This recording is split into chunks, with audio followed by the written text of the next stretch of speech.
Di ba sumakit yung ugat mo nung nagkikimo ka? Hindi, mga sis. Kasi well hydrated ako nung time na yon. Mga sis, lunch break ko na at gutom na ako.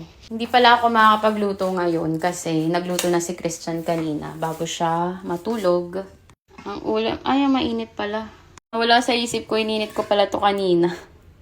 So, ayan ang ulam namin ngayon. Carrots, sayote na may tokwa. Tapos, yung natirang manok ata to. And then, malambot pa rin yung kanin namin ngayon, mga sis. Napadami ata yung saing niya. Dalawa lang naman kami. Kaya malambot yung kanin namin, mga sis. Kasi, nagpabunot nga ako ng ngipin. So, soft food muna tayo. And, naparami yung saing ni Christian. Sandok na tayo next ulam.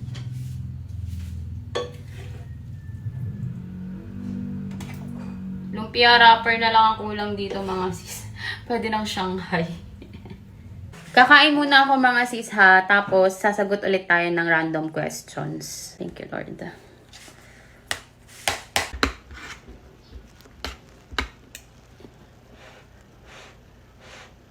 Mainit pa. Ininit ko kasi ito eh. Hindi pala manok yung halo nito, mga sis. Isda pala na tilapia. Himay-himay niya na. Kaya wala muna tayong luto serye ngayon.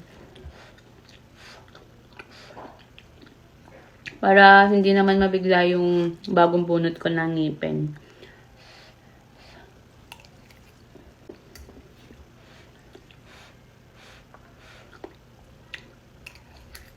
Minsan nakakalimutan ko, mga sis. Umaya dito sa pinagbunutan ko ng ngipin. Baka sumiksik yung pagkain.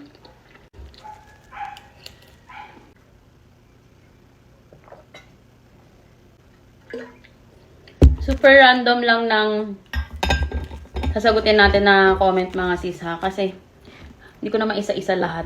So, first comment. Sis, di ba sumakit yung ugat mo nung nagkikimo ka? Hindi, mga sis. Kasi well hydrated ako nung time na yon. Nakaka 8 glasses of water ako or more than pa. Next, Ma'am Fioni, ilan years ka bago nagpa-opera ng breast? Ilang years ako bago nagpa-opera ng breast? 2023 ko nakapa yung bukol. 2024 hinayaan ko lang siya ng 1 year, tas 2025 ng January ako na-diagnose ng cancer. So, mga 23, 24, 25, 2 years? 2 years ko siyang hinayaan bago ako nagpa-opera. Yun naman yung treatment plan sa akin kasi, mga sis. Nung na-diagnose ako noong January 2025, since malaki na yung bukol ko, 6 cm na that time, ang recommended sa akin is neoadjuvant chemo. So, nag-chemo muna ako ng 8 cycles bago ako inoperahan. Bago tinanggal yung right breast ko. Next question. Puso ka na ginamit mo sa paksiw, ma'am? Comment to dun sa kumakain ako dun sa kabilang bahay. Nakikain lang kami nun, mga sis. Next, ano po yung gamit nyo na sugar? Yung sugar na ginagamit ko, mga sis, is yung coconut sugar. Organic coconut sugar. So, online lang ako bumibili. Next, tanong lang po, anong gamit mong deodorant? Yung gamit kong deodorant, mga sis, from Human Nature. Maganda kasi yung mga products ng Human Nature, mga sis, kasi paraben-free and cruelty-free. So, safe siya sa akin. Ilang taon ka nagpa-chemo? Paano ilang taon, sis? Ilang taon ako nung nagpa-chemo? 30 years old, sis. Ngayon, 31 na ako.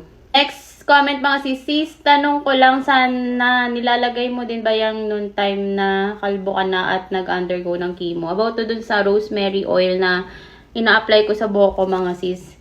No.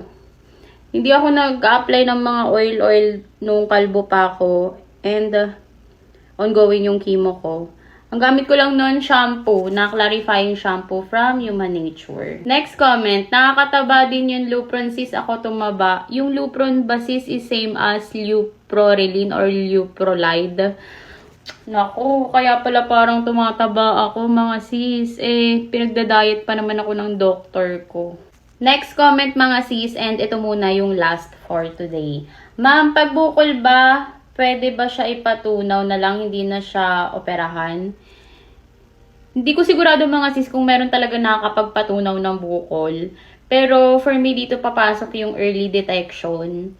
Kapag early stage pa lang, may stage 0 pa nga mga sis. Dun mas madali lang yung treatment plan, di na kayo pag-undergohin ng chemo.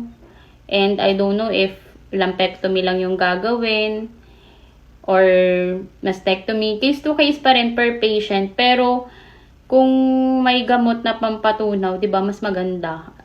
At least hindi na kayo mahihirapan sa chemo and other treatments. Pero ayun, kaya the more kasi na pinapatagal, the more na pinapalaki yung bukol, the more na mas madami and mas challenging yung magiging treatment plan. Prevention is better than cure, and early detection can save lives.